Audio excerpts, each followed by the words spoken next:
들이 운동을 열심히 하시는데요. 오늘 A라이브 시간에는 운동의 목적을 효율적으로 달성하기 위해서 필요한 영양소, 그리고 운동 효과를 증진시킬 수 있는 영양소에 대해서 알아보도록 하겠습니다. 네, 운동의 목적은 무엇일까요? 당연히 건강을 유지하는 것이 목적이 되겠죠. 우리 몸의 각 신체 기관의 기능, 근육, 유연성, 이 세 가지를 유지하거나 향상시키는 것입니다. 가장 기본이 되는 영양소는 단백질인데요. 단백질은 우리 몸을 구성하는 기본적인 성분이면서 다양한 역할을 수행합니다. 모든 신체 조직, 근육, 인대, 뼈 등이 단백질로 이루어져 있고 효소나 호르몬, 그리고 면역계에서 항체 구성 성분으로 사용됩니다. 신경 전달 물질을 생성하기도 하고요. 또 우리 몸은 항상 정상적인 상태를 유지하려는 특성이 있는데요. 이를 항상성이라고 합니다. 체내 수분을 일정하게 유지하는 수분 평형, 산염기 평형에도 단백질이 관여하게 되죠.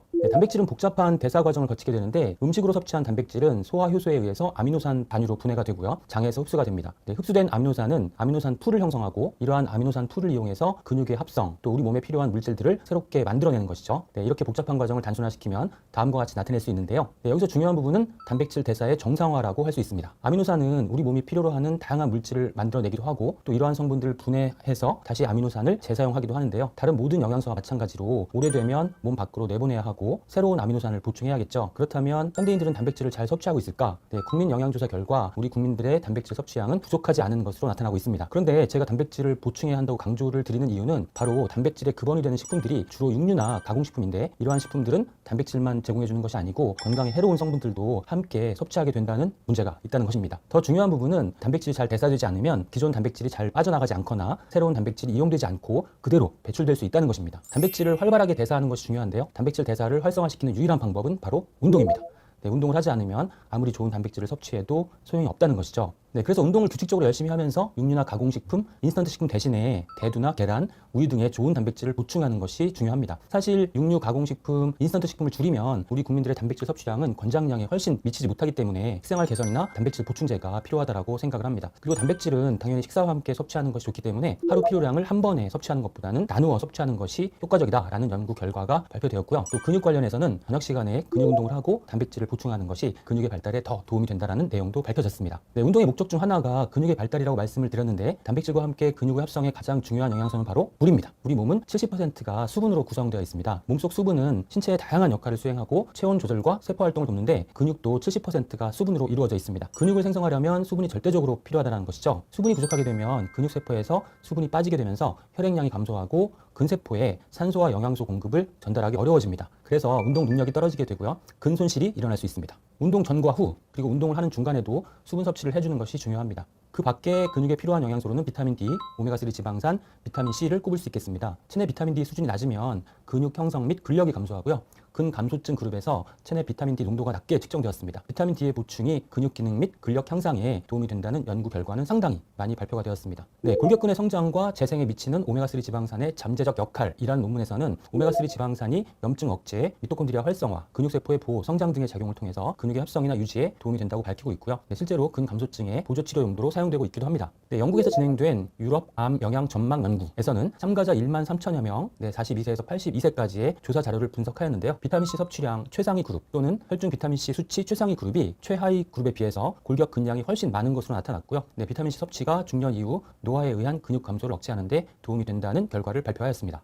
비타민C는 운동 후 피로 회복에도 도움이 되고 고려대학교 연구에 의하면 8주간 고용량 비타민C 하루에 2000mg을 섭취했을 때 체중 감량 효과가 있고 또 키토산이나 식이섬유 등과 함께 섭취하면 체중 감량 효과가 1.5배 상승했다는 결과도 있어서 비타민C는 근육과 다이어트 일석이조의 효과가 있다고 할 수 있겠습니다. 비타민C는 대표적인 항산화 영양소이죠. 운동을 하면 산소 소비량이 증가하는데요. 평소 휴식 시와 비교하면 15배 이상, 또 운동을 하는 골격근에서는 최대 100배 이상 증가합니다. 당연히 유해산소의 발생량도 증가하기 때문에 항산화 영양소를 보충하는 것이 중요합니다. 비타민C가 결핍되면 근육 중량 및 신체 능력이 감소하게 되는데요. 이때 비타민C를 보충하게 되면 다시 회복됩니다. 운동 시 비타민C도 꼭 필요한 영양소라고 할 수 있습니다. 운동에 의해서 성장 호르몬의 분비가 증가하게 되는데요. 성장 호르몬은 지방 분해, 근력 증가, 골밀도 증가, 심장, 신장, 폐 기능 강화, 기억력 개선, 활력 증가, 불면, 불안, 우울증 개선에 도움이 됩니다. 성장 호르몬을 활성화하기 위해서 미네랄, 아연이 꼭 필요합니다. 근육의 합성에는 남성 호르몬인 테스토스테론이 중요한 역할을 합니다. 아연과 셀레늄, 비타민 D, 오메가3 지방산인 EPA, DHA 등은 남성 호르몬 증가에 도움이 되는 영양소이기 때문에 근육 증가, 남성 갱년기 개선에 도움이 됩니다. 그 외에도 아연은 면역,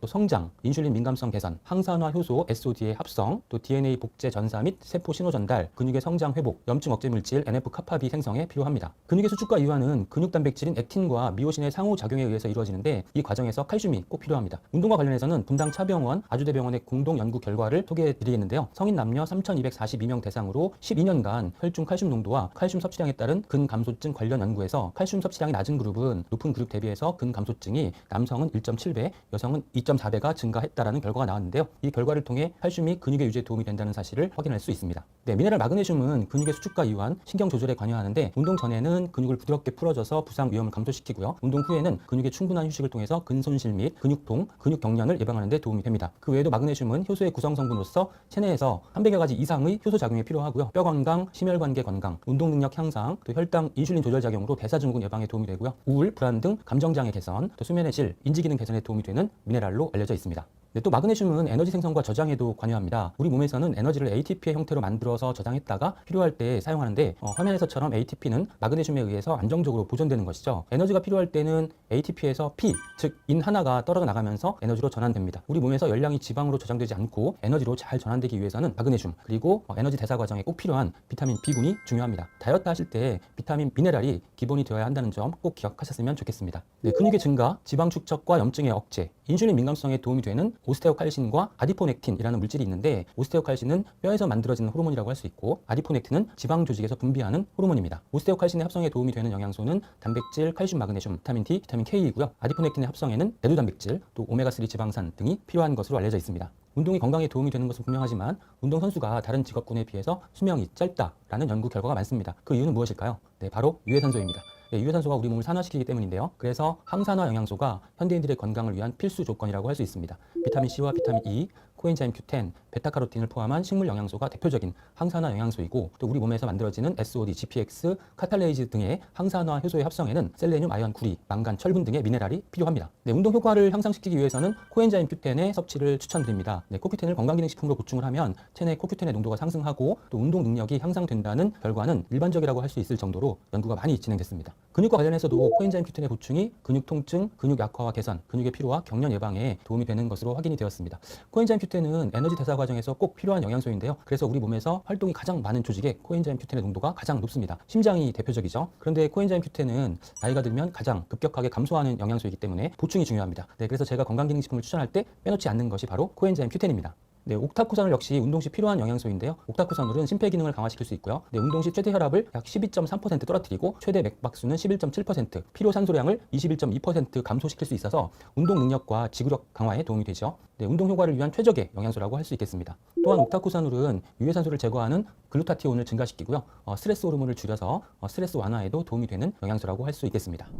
네, 오늘 운동에 도움이 되는 영양소에 대해서 알아보았는데 영양소가 너무 많죠. 네, 간단히 정리하면 근력 운동, 유산소 운동, 스트레칭이 현대인들이 꼭 해야 하는 대표적인 운동이고요. 근육 건강을 위해서 단백질, 비타민과 미네랄, 오메가3 지방산이 중요하고요. 또 항산화 영양소의 보충을 반드시 해주셔야 하고 네, 운동 능력과 관련해서는 코엔자임 Q10과 옥타코산울을 추천드립니다. 규칙적인 운동과 중요한 영양소의 섭취를 통해서 더욱 건강한 생활 하시기를 바랍니다. 경청해 주셔서 감사합니다.